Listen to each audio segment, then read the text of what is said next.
Hello, Jim McCotter here with Christian Nations Today. Today we're looking at the biblical election process.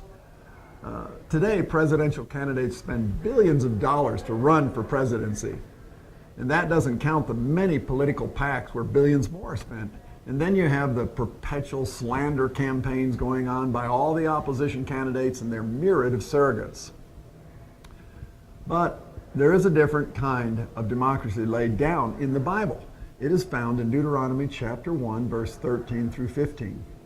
And it says, "Choose wise and discerning experienced men from your tribes or neighborhoods, and appoint them heads over your leaders, or heads over you, leaders of thousands, of hundreds, of fifties, and of tens."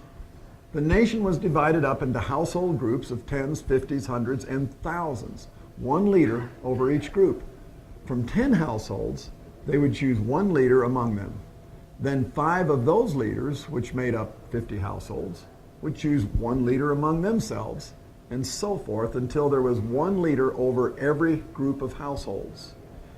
These leaders would judge all disputes based on God's civil law, and there would typically be no appeals.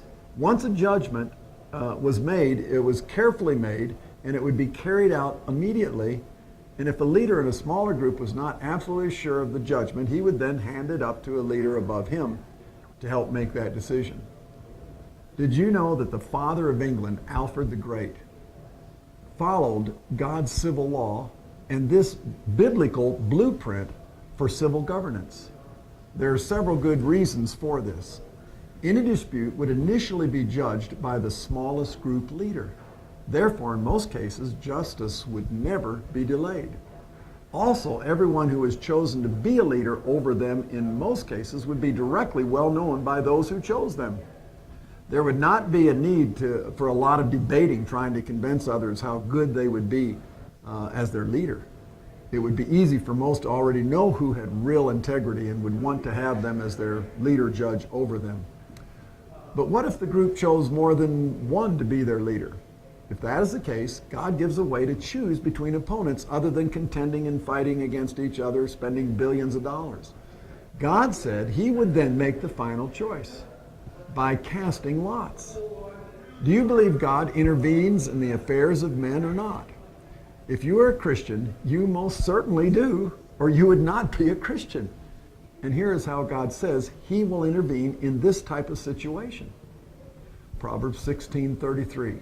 The lot is cast into the lap, but its every decision is from the Lord. And then there's Proverbs 18:18. The lot puts an end to quarrels and decides between powerful contenders. In fact, this is the way the apostles decided to choose the final person to take the place of Judas. Do you remember that in Acts chapter 1, verse 23? So they nominated 2 men, Joseph and Matthias.